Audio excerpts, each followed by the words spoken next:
So this video is going to explore the French and Indian War of 1754 to 1763, which was a struggle between Britain and France for the control of the American continent. And the name comes from the fact that these were the enemies that the British were fighting.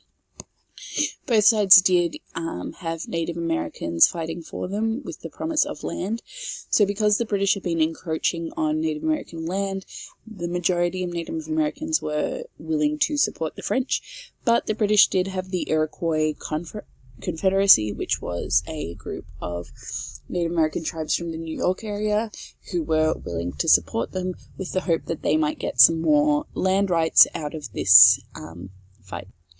So both France and Britain had been in pretty much constant tension for the previous century, and had fought many wars about the empire and politics. Napoleon was involved in those, but this was a truly local war in which they're competing territory to the west of the Appalachian Mountains. I'm just jumping forward a bit in the slides, don't mind the title, but this is example of what they're fighting over. So it's predominantly land. Oh my goodness. So these are the colonies, and they're starting to spread out into this territory, which was French. And at the same time, the French were starting to put in like trade centers around here. This is Canada, which is, relevant. But the British were fearful of a few things, obviously that the French were going to steal their land, but also if France did gain control of this land, the colonies you see are going to be really tightly hemmed in, and they're going to be very stuck. And that's not what they wanted. They wanted the ability to both exceed on, but also not have to be constantly in competition with France.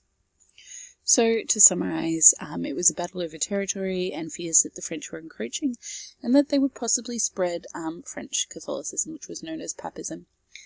A specific area of land that they were interested in was the Ohio River Valley, which is kind of in the South of America. And this land is really important because the Ohio River links onto many other rivers in America, such as the Mississippi.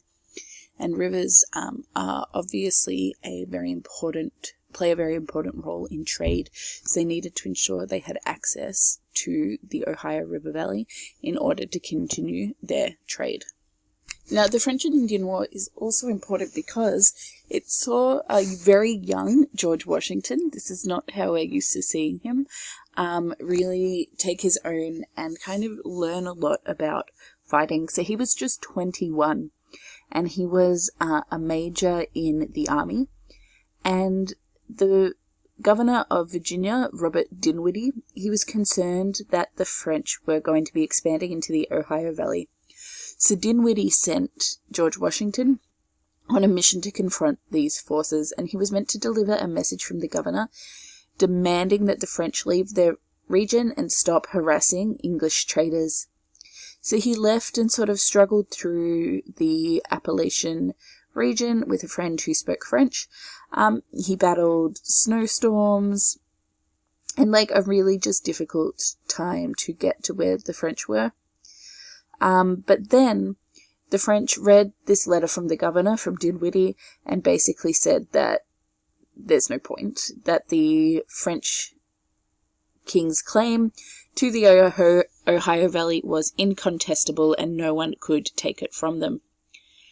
So Washington then just had to return to Virginia, and again it was really dangerous. They had to travel 900 miles in 2.5 winter months, but they did safely return. However, the actual job that he was sent to do failed because the French governor rejected Dinwiddie's proposal immediately. So when he got back, Dinwiddie promoted Washington to lieutenant colonel and sent him and approximately 160 militiamen to return to the Ohio country. And they were told to act on the defensive, but basically were told, take them prisoner or kill them. Anyone who resisted British control.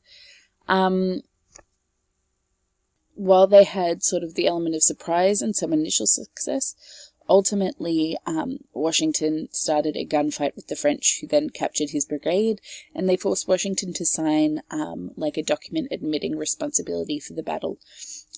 Written in French, so Washington couldn't even read it. It was a bit embarrassing and not a great start to his military career. But it did teach him valuable lessons. He lost a lot of his naivete, and people argued that having this military experience, but also being less trusting, made him a really good military leader during the Revolutionary War, where he was in fact in charge. So the French did have a number of initial victories, and including like that humiliating loss at Fort Necessity for Washington. And so Britain, they're also struggling to convince all the colonists that the battle is worthy, particularly in the southern states. And we're going to read a historian in a second, but this kind of really exposed a dilemma for the colonists. Is it worth fighting and potentially dying for a mother country? Or is this a time where, like, we realize we're Americans, we should be more concerned about our own selves? So Britain, in the end, sent 10,000 soldiers into the colonies to support militiamen. The soldiers are called the Redcoats, which is a term we'll be using a lot over the coming unit. We can see even Washington in this picture is wearing a red coat. So if they're British, they're wearing a red coat, and that's really important. These soldiers as well are essentially living with the colonists through quartering, and are going to ultimately become very unpopular, an unpopular presence in the colonies. But they were instrumental in winning the French and Indian War. At the same time, many American traders were continuing to trade with the French, so there was sort of a question of loyalties during this time. But because of that additional, the additional presence of the soldiers,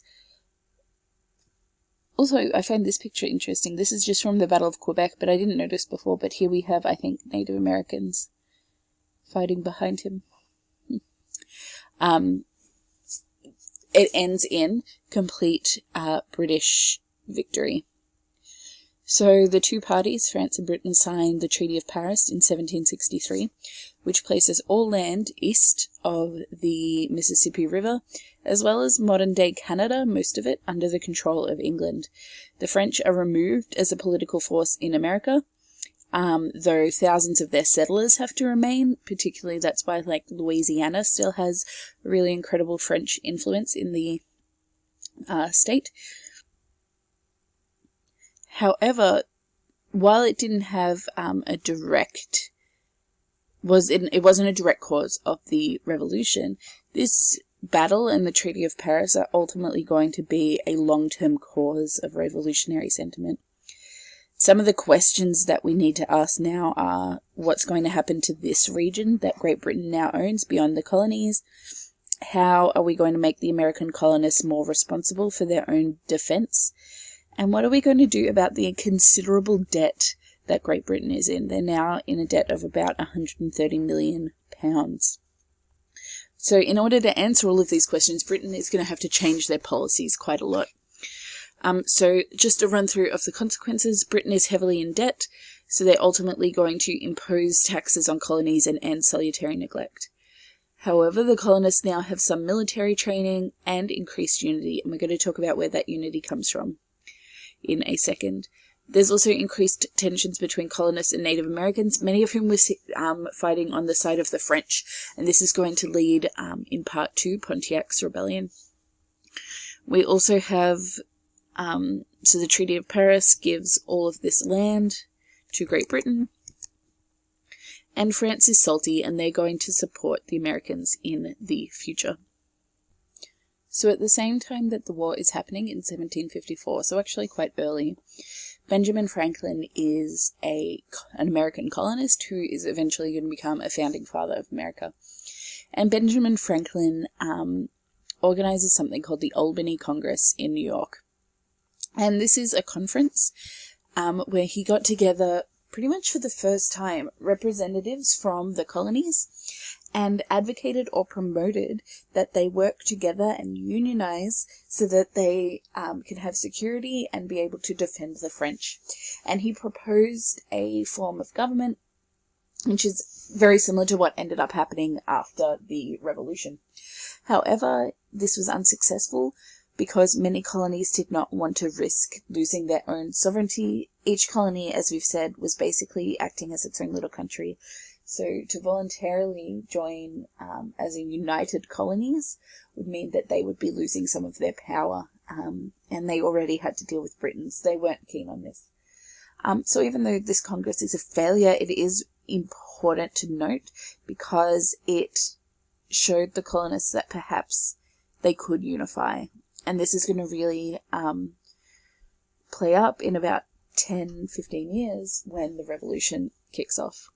It's also important because Ben Franklin designed this image, the join or die snake, which essentially says the colonists need to join together or else face death and destruction, partly at the hands of Britain, but partly at the hands of France. And this cartoon is going to stay an important revolutionary image.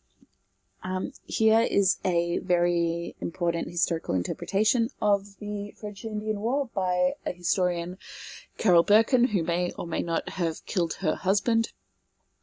And here Carol Birkin says, In the mainland colonies, it should be a comma there, people lit bonfires and staged parades to celebrate Britain's victory and the safety of their own borders. But the war left scars, including memories of the British military's arrogance toward provincial soldiers and lingering resentment at the quartering of British soldiers at colonial expense. So remember that British soldiers are living with the colonies, with the colonists, and the colonists are having to pay for this. The colonists were aware that the British had grounds for resentment also, particularly the profitable trade some Americans had carried on with the French, even in the middle of war. So both sides sort of have bones to pick with the other. Suspicion and resentment, a growing sense of difference, a tug of loyalties between the loyal community and the larger empire. These were the unexpected outcomes of a glorious victory. So Birkin suggests that although they were victorious, the French and Indian War kind of exposed some of these tensions between the colonies and between the British. The colonies were upset at the British soldiers being housed with them and their own arrogance. And then Britain was frustrated that Americans continued trading. So just to review, the war was an imperialist struggle between Britain and France for land and power, particularly the land around the Ohio River Valley. George Washington was very young, led his first brigade and failed. He aged a year, sort of between the first and second job. Britain shipped 10,000 soldiers to America, many of whom were quartering with the colonists at the colonial expense. So you're basically paying to have a British soldier live with you when you never wanted them there in the first place. We have our first attempt to unify the colonists at the Albany Congress, which was a failure. And so importantly, the war has left Britain with a debt of £130 million. So Britain is going to end salutary neglect, and we're going to talk about that in the next video. So after the Treaty of Paris, pretty much directly after, we see the first big flaw in Great Britain owning all of that land now. And that is led by this Native American leader, Pontiac, who helped to fight in the war and is essentially now feeling like we haven't got anything that we wanted. So he leads a confederation of Native American tribes, and so it's unclear whether he orchestrated this whole thing. It's called Pontiac's Rebellion. Americans call it Pontiac's Conspiracy. You can also call it Pontiac's War. But essentially, he maybe either orchestrated or inspired Native Americans from across the country to attack British forts. So he led the first one, where his sort of argument was that the land of the Americas was given to them by their god, and anyone who comes and tries to take that land is the enemy. And so he launched an attack on a British fort, which then inspired other attacks in the future. Over this period of time, it wasn't very long, Native Americans killed or captured over 600 men. They captured 8 British forts and just destroyed nearby settlements. And this was ongoing. So the British obviously have to deal with this. And so they deal with this by issuing a royal proclamation. So even though they won all of this land at the end of the French and Indian War, they now set up something called the Proclamation line, which was basically at the edge of the colonies, and it restricted colonists settling west of these mountains. And one main reason was to placate or appease the Native Americans and give them essentially this land. So George Washington sort of argued that this was only temporary and just to quiet the minds of the Indians. But there were other benefits as well. The idea was then they wouldn't have to pay police or soldiers to maintain order in this area, and that they could just have a limited number of soldiers remain in the colonies. However, this really angered many wealthy Americans who were hoping to collect resources west of the Proclamation line, but it also hurt poorer frontiersmen, people who were living right on this edge, settlers and soldiers. The soldiers in particular were people who had literally fought for the right to this land, but were now being prevented from moving into it and settling and establishing new resources. So Royal Proclamation, its first job, was to restrict land settlements west of the Appalachian Mountains, in part to appease Native Americans, but also to prevent having to pay soldiers. To summarize, it angered Americans who were hoping to collect resources west of this area. The second thing that the Royal Proclamation did was give royal governors more power in the colonies. So it gave them the power to make and constitute laws for peace. And remember that each colony had its own colonial assembly that made decisions, but had a royal governor who basically approved these decisions. Now each of the royal governors has been given the power to make laws, which is going to be very unpopular because many of the laws they make are about taxes. So a reminder, there are 13 royal governors and they all report to the British Parliament. So that is the end of the French and Indian War. I'll upload a video about the Revenue Acts probably tomorrow.